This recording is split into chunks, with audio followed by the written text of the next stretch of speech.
This is OwlUp, where learning happens in minutes, not hours. For a deeper journey, explore all our courses at owlup.co. Now, let's dive in.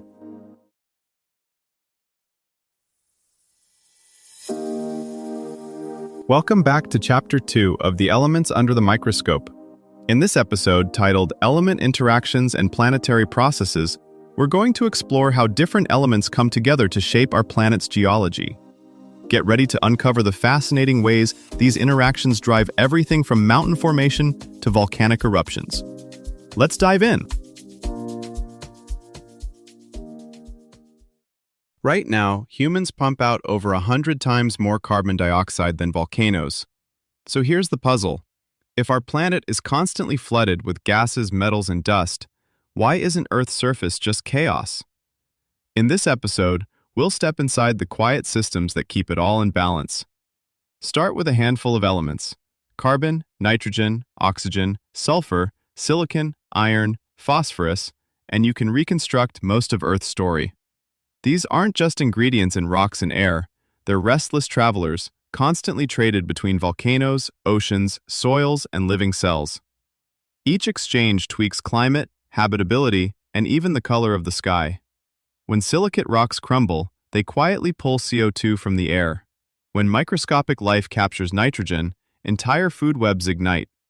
A dust grain leaving the Sahara can carry enough phosphorus to help feed a forest an ocean away.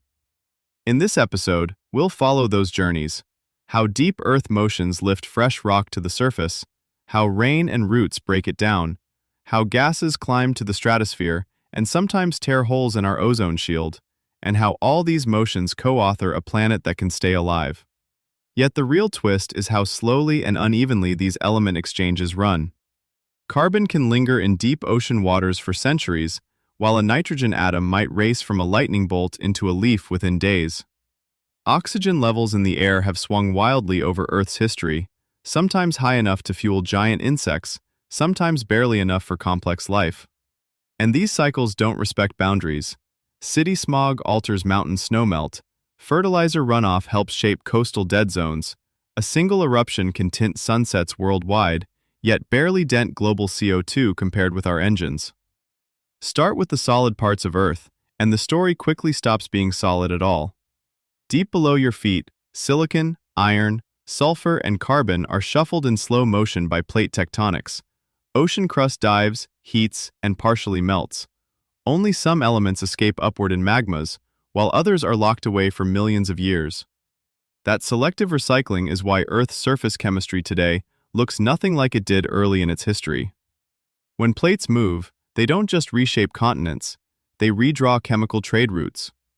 Uplifted mountains expose fresh minerals that can react with water and air. Iron-bearing rocks rust, stripping oxygen from rainwater and locking it into solid minerals. Phosphorus, once trapped in crystals, is freed grain by grain and eventually washed to rivers and coasts, where it can either nourish ecosystems or get buried again in marine muds. Biology hacks these geologic flows. Roots fracture rock faster than frost alone, exuding acids that speed up mineral breakdown and pull key nutrients into soils. Microbes in those soils juggle nitrogen between forms that plants can use, forms that leak back to the air, and forms that slip into groundwater.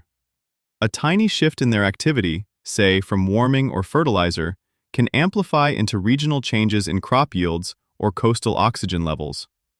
The atmosphere is both highway and referee for these exchanges. Oxygen built up not because it was produced, but because other elements stopped efficiently removing it. Once rocks and oceans became less hungry for oxygen, the gas could accumulate, transforming weathering styles, ocean chemistry, and the kinds of metabolisms that could thrive. Meanwhile, trace components like chlorine and bromine, mostly harmless when locked in salts or rocks, become powerful once industrial chemistry or rare eruptions loft them high enough. In the stratosphere, they reorganize oxygen into different forms, cooling that layer and subtly shifting how energy moves through the whole climate system. Over geologic time, these intertwined loops behave more like the evolving codebase of a complex app than a set of isolated features. Change one module, tectonics, biology, or atmospheric composition, and previously stable behaviors can refactor into something entirely new. Think of each major element as a star player with a different training schedule. Carbon moves on the season timescale. Forests and oceans can reshuffle it over decades to centuries. Nitrogen is more like a daily practice. Storms, microbes, and fertilizers can swing its forms in soils and rivers within hours to weeks, changing which plants win or lose in a field. Phosphorus barely moves at all unless something does work. Grinding glaciers, plows, or desert winds that loft dust across oceans. Zoom into a single raindrop falling through polluted air. Sulfur and nitrogen compounds dissolve into it, turning it slightly acidic.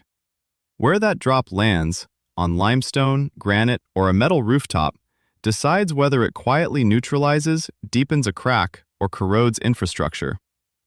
Scale that up, and entire mountain ranges wear differently, releasing distinct mixes of ions to rivers. Even the deep ocean acts as a delayed echo. Iron trickling off continental margins can fertilize plankton blooms thousands of kilometers away, but only when currents, light, and temperature line up just right. Future work will treat Earth more like a programmable system than a fixed backdrop. Enhanced weathering tests, deep-sea mining trials, and satellite tracking of dust and volcanic plumes will act like live edits to planetary code, revealing which tweaks are reversible and which lock in long-term shifts.